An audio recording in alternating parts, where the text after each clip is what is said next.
Consistent sa top spot ng partial and unofficial count ng senatorial election si Senator Bongo. Sa putong ito, makakausap po natin si Senator Bongo. Magandang tanghali po sa inyo, Senator.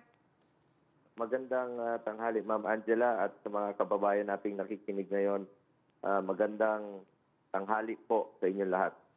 Muli, congratulations po. And I think hindi naman na po magbabago yung inyong ranggo sa ating election results right now kahit may mga ilang pang inaantay tayo na mga election return. Senator, bago po ang halalan, nanguna na po kayo sa mga survey at ngayon po ang layo po ng agwat po ng numero po ninyo sa top 2 na senator po. In-expect nyo po ba itong ganitong klaseng na pagkapanalo? Actually, hindi po, no? Hindi ko na-expect na ganun kalayo. Pero 1, 2, or 3, importante po, nanalo tayo. At ako po'y nagpapasalamat sa ating mga kababayan sa inyong suporta at tiwala.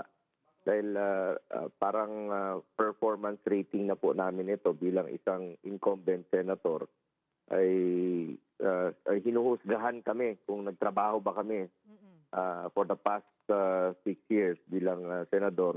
Ako po'y natutuwa with the result, no? Though it is still partial and unofficial. Assuming po na mananalo kami, ako po'y nagpapasalamat sa inyong tiwala. At hindi ko po sasayangin yung tiwalang binigay niyo po sa akin. Patuloy po akong magsiservisyo sa ating mga kababayan. Sa abot po ng aking makakaya. Gagawin ko po ang lahat. Sipag, pagmamalasakit at more serbisyo po ang pwede kong ialay sa ating mga kababayan. At yan naman po ang ginagawa ko noon pa. As your senator, as your neophyte senator ng 2019, sa 18 Congress at 19 Congress, I have authored 18 laws.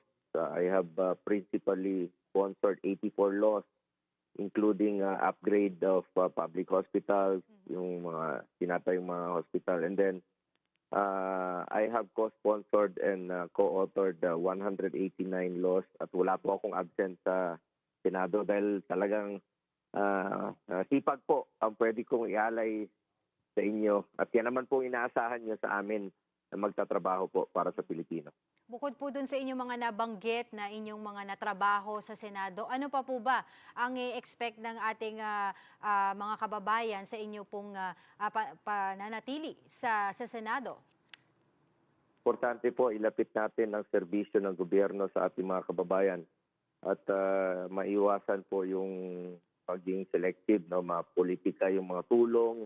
Unahin natin, pera po ng taong bayan yan, dapat po ibalik sa kanila. Tututukan ko rin po itong health. Importante sa akin, health is wealth. Ang kalusugan po ng Pilipino ay katumbas po yan ng buhay ng bawat Pilipino. Tututukan ko po ang health, education, yung expanded tertiary education para may pagpipilian po ang ating mga kabataan. Anyo, edukasyon po ang puhunan natin hanggang sa pagtanda natin kasi meron rin po akong anak na CPA lawyer na po last year.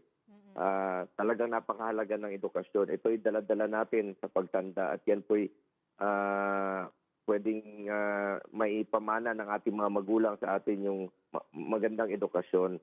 Na lahat po ng mga magulang ngayon nagsasakripisyo naman po para sa anak nila. Kaya mga kabataan, parati kong sinasabi sa speeches ko, mga kabataan, mag-aral kayo ng mabuti. Kayo ang kinabukasan ng bayang ito. At yan po ang natin, ang una natin edukasyon. And of course, sports, no? Bilang chairman ng sports, isang paraan po na ilayo natin ang ating mga kabataan sa masasamang bisyo through sports. Kaya may mga sports program po tayong may isinusulong at isa po ako sa author at co-sponsor ng National Academy of Sports. Meron tayong eskwelahan sa New Clark City na pinatayo nung SEA Games. Sayang naman yung pasilidad, so ginawang eskwelahan, National Academy of Sports sa New Clark City. At proud lang po ako bilang isang athlete rin po at Pilipino. Alam niyo, dati kolela tayo sa sport. Ngayon po, meron na tayong first ever gold sa Tokyo Olympics noong 2020 at nakadalawang gold pa tayo noong 2024. Planuhin natin ang 2028 Olympics na magkaroon tayo ng mas marami pang ginto. Senator, nakausap niyo na po ba si Senator Bato de la Rosa na ngayon din po pag tinitignan po natin yung ating resulta ng senatorial race ay pang number 3 siya? Ay, hindi pa po sa ngayon, no? Though At ito nga po, parati naman Senator. kami nagkakausap. Parati naman kami Opo. nagkakausap. So, Ito na po ang congratulations. pagkakataon, Senator, kasi this just came in, ano? Makakausap din po pala natin si Senator Bato de la Rosa.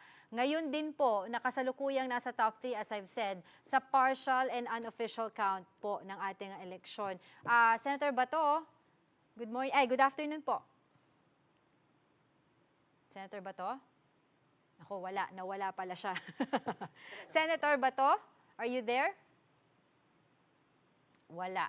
Okay, balik na lang po muna tayo kay Senator Bongo. Senator, Unahin ko na lang batiin si Senator Opo. Bato. Senator Bato, kung nakikinig ka, congratulations sa iyo. Long time no see. Nung uli tayo nagkita, nung rally pa. narinig niyo po ba yan, Senator Bato? Baka nakamute si Senator Bato. Nandyan na daw sa linya eh. Oo. For those who just tuned in, kausap po natin ngayon si Senator Bongo para po sa kanyang reaksyon dito sa ating senatorial race, midterm election, na siya po ay kasalukuyang #1 sa partial unofficial count. At we're trying to get a hold of Senator Bato.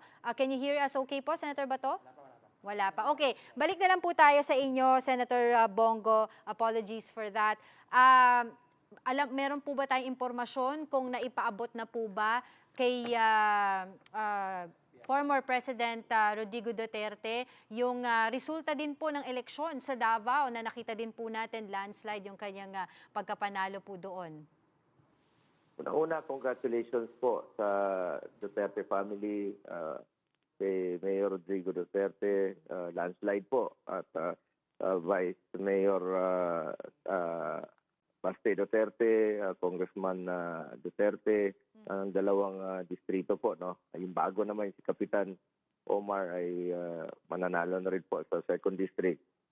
Nakita niyo naman po kung gaano kamahal ng ating mga kababayan sa Davao ang dating Pangulong Duterte, dahil alam naman po nila na talagang naglingkod po ito sa ating mga kababayan ng buong katapatan.